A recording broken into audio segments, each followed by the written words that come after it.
My name is Lien. I'm an optometrist based on Larrakia country in the Northern Territory of Australia. You're listening to Talking Eyes. Dry eyes is something most of us experience from time to time. That scratchy feeling like something's in your eye, the tiredness in front of a screen, or the discomfort when you just can't stand in front of a fan or air conditioner. But when does it become more than just a minor irritation? In this episode of Talking Cornea, I speak with leading researchers in cornea and dry eye disease, Associate Professor Holly Chinnery, Professor Laura Downie, and Dr. CeeCee Britten-Jones. We talk about what dry eye really is, how it affects people, and the latest understanding and treatments. We'll also hear from one of my patients, Mona, who suffered from dry eyes for quite some time. A quick listener note. This episode does include conversations about mental health and suicide, which may be distressing to hear. If you or someone you know is struggling, help is available, and I'll pop resources in the show notes.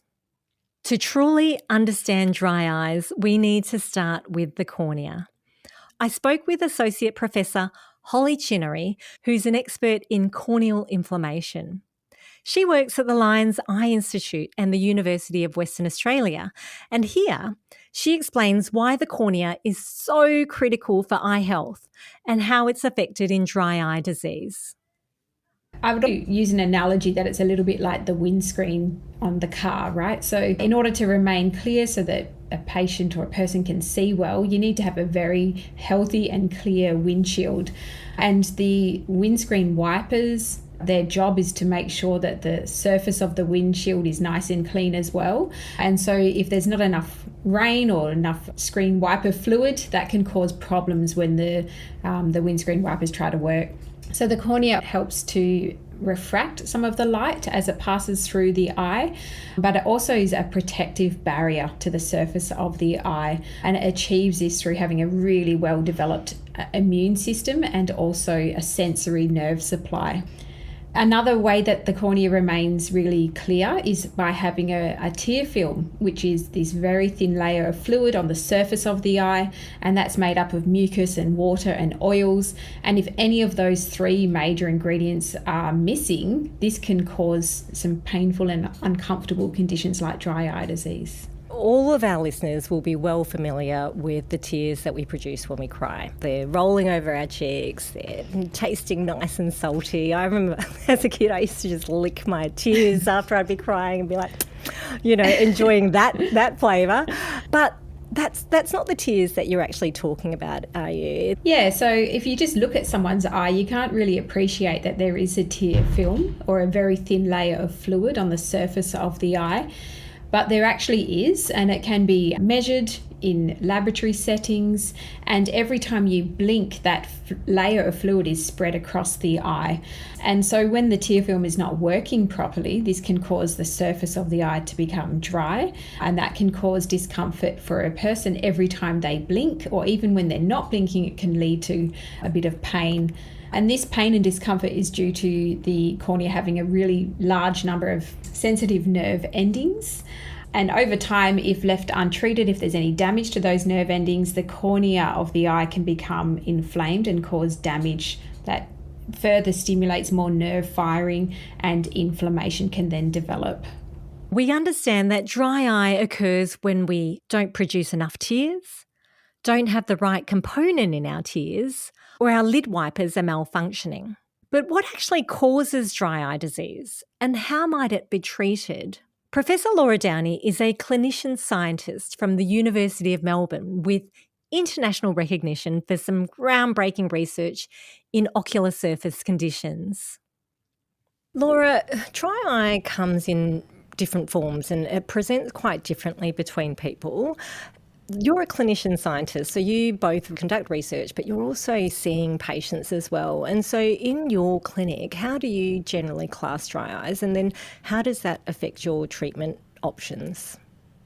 Yeah, so as you note, I kind of do still see my own patients in the clinic and really enjoy that aspect of providing clinical care. And what's being recognised more and more is that dry eye is kind of an umbrella term that describes a range of different types of conditions that affect the health of the tears. And so, from a clinical perspective, one of the major questions that we seek to answer when we're examining a patient is what is really driving this problem with the tear film in this particular patient. It's generally recognised that there are two main subtypes or forms of dry eye disease. The first is where a patient doesn't produce enough tears in the first place, so like a low volume tear. And that's the type that we term aqueous deficient dry eye. And the other major form is where there's a problem with the oily component of the tears, which is secreted by specialized glands in the eyelid, known as meibomian glands.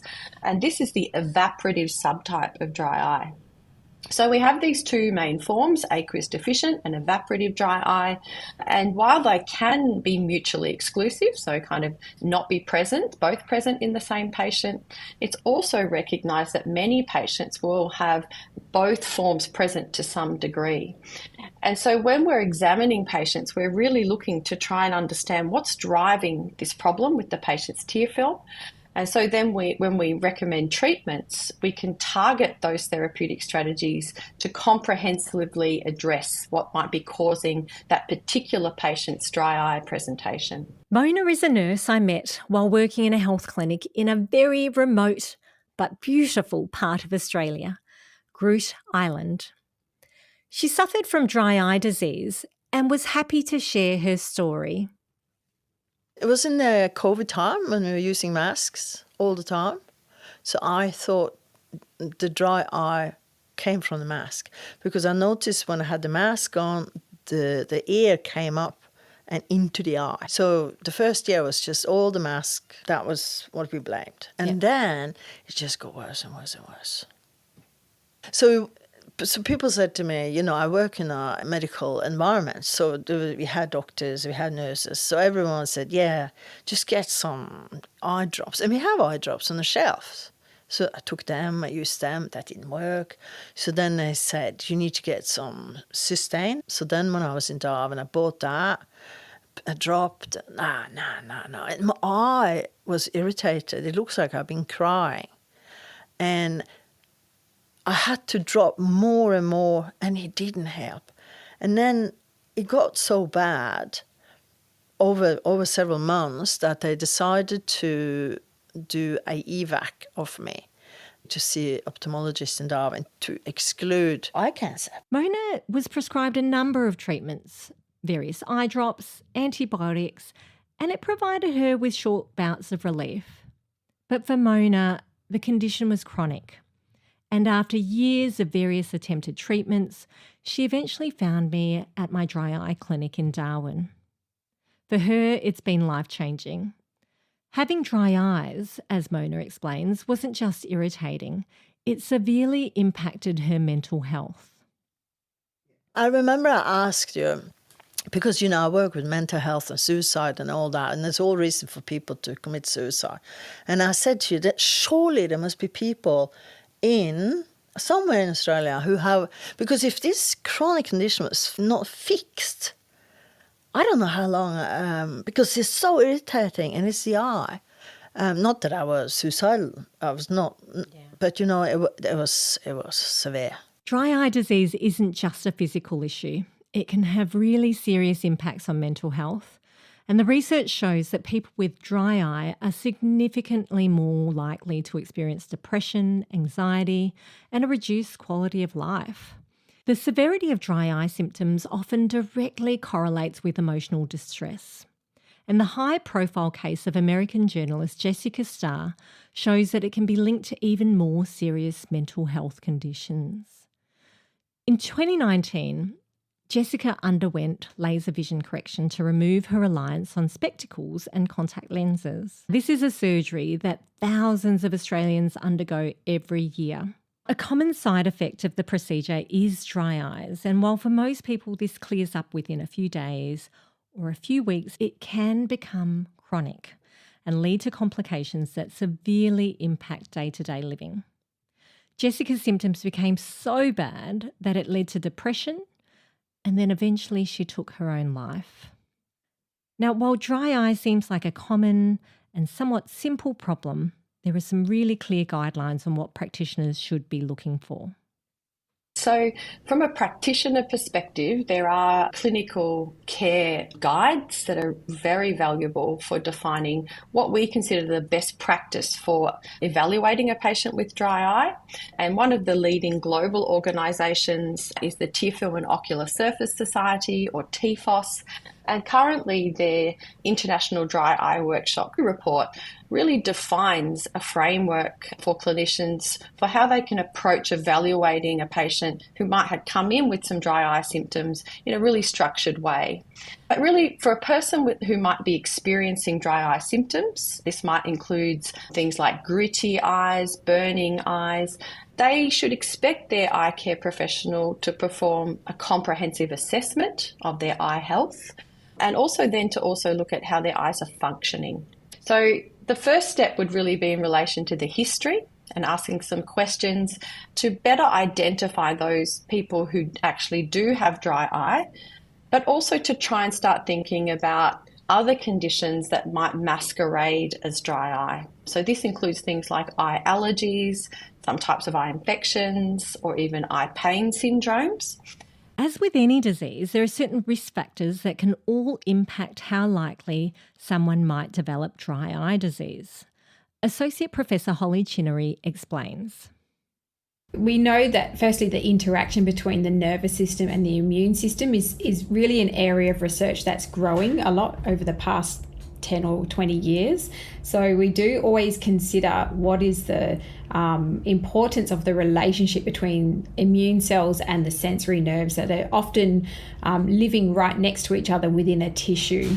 In terms of some of the risk factors that make people more vulnerable to developing dry eye disease. So there's a range of modifiable and non-modifiable risk factors. And non-modifiable risk factors are things that can't really be changed. So things like the age of someone, or their sex that's assigned at birth, and also their ethnicity. So we know, for example, that people who are older tend to experience more dry eye disease. People who are assigned female at birth are more likely to have dry eye disease, and people who are Asian also tend to experience dry eye disease more frequently. So these things are obviously unchangeable. We can't modify those. But there might also be other conditions, for example, other diseases that people have that make them more likely to develop dry eye disease. And this could be things such as autoimmune diseases or Sjogren's disease or even thyroid diseases. And these are systemic conditions, but there can also be other ocular surface diseases or conditions such as someone having a pterygium, which is caused by too much exposure to UV light. Over time, they could then be more likely to develop dry eye disease. So for those suffering from dry eye and wondering what a dry eye investigation by your eye care practitioner might involve, Professor Downie explains. Typically, an optometrist or an eye care professional will undertake a more formal evaluation of the health of the eyes and in particular the surface of the eye.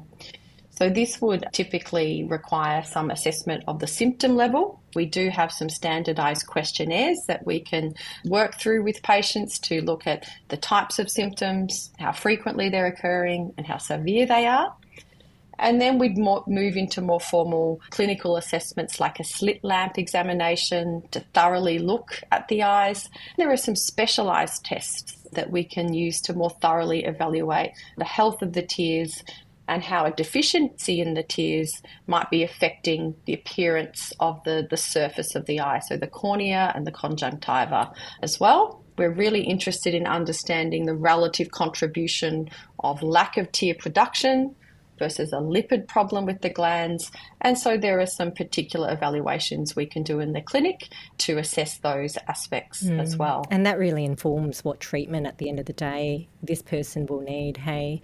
Absolutely. Just back to the questionnaires, I've got to say, when I discovered those questionnaires, I just thought brilliant, because previous to not having a questionnaire, you just had no quantification of how that person was feeling and whether the treatment that you were instigating was of any benefit or not. When people don't have dry eyes anymore, they suddenly return to this normal state where it was like, well, was it ever a problem? But when you do have dry eyes, it is a huge issue. And if we can quantify it initially with a baseline survey and then a post-treatment survey and a continuing survey, we can really understand the trajectory of this often chronic condition. Absolutely. And so one of the most common questionnaires we use is known as the Ocular Surface Disease Index, or OSDI, which is a simple 12-item questionnaire that patients can complete, and there's actually apps now that you can download to self-monitor your symptoms as well. And then we can actually objectively or somewhat objectively track changes in symptoms and look at whether certain treatments are having the desired effect. So it's a really easy to apply tool to measure symptomatology over time. Like many things to do with our health, what we put in our bodies can have an impact on our corneal health. I spoke to Dr. CeeCee Britten-Jones, who's a research fellow with the University of Melbourne and Centre for Eye Research Australia. While conducting research into genetic eye diseases, nutrition and eye health became a passion of hers. And for Dr. Britten-Jones, it's a mixture of her time seeing clinical patients as well as her own personal story that's led her down this path. I see a lot of different people with anterior eye diseases, and I think it's a very important topic. And two, on a more personal level, I actually have a condition called Sjogren's syndrome. So it's an autoimmune condition, but it means that my eyes essentially produce no tears. Very dry. And so, exactly, very dry. And so again, for my own health, it's something that I do think about. So I try and stay top of the evidence. When we think of nutrients and foods that help with eye health, our minds probably jump to that time we were told that eating carrots will help us see in the dark. Well, that's partly thanks to those carotenoids we spoke about in season 1, Talking Retina, Feeding Your Eyes. But when it comes to our corneal health and its impact on dry eyes, omega-3 fatty acids are showing huge importance. Omega-3 fatty acids first came to attention in the 70s when Danish researchers discovered that Inuit populations who ate a lot of fatty fish and seal had high levels of omega-3 in their blood and relatively low levels of heart disease. And it's these omega-3's anti-inflammatory properties that make them a great ally in fighting dry eye disease. Dr. Britten-Jones explains. So dry eye disease is one of the conditions where both inflammation and also nerve health does play a role. So dry eye disease, we know that it's caused by this background inflammation, and that then perpetuates nerve damage, and it creates this what we call vicious cycle where there's more inflammation, causes more nerve damage, then it causes more inflammation. So the main benefits are that we know that biologically it is anti-inflammatory. We know that it does form an important part of our nervous system, so in the brain, the spinal cord, and also in the eye, in the retina as well, and it plays a big role in development. What we really don't know, particularly in the context of, I think, dry eye disease and anterior eye disease, is really what is the population or what type of people will get the most benefit from omega-3 supplementation. Dr. Britten-Jones is alluding to the fact that some clinical trials and meta-analyses suggest omega-3s may help with symptoms and tear stability, but others, like the DREAM trial, have found no clear benefit over a placebo. So it's currently quite difficult to advise on a standard treatment because the evidence is mixed and, well, inconsistent.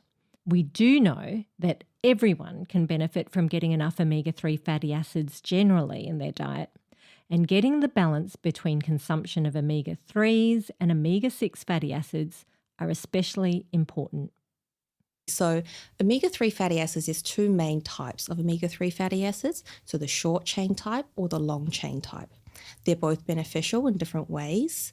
The short chain omega-3 fatty acids are predominantly found in plant sources, so nuts and seeds, in particular flax seeds, chia seeds, etc.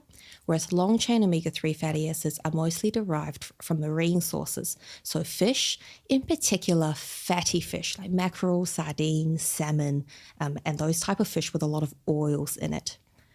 On the other hand, in omega-6 fatty acids is quite high in what we consider, I think, a Western diet.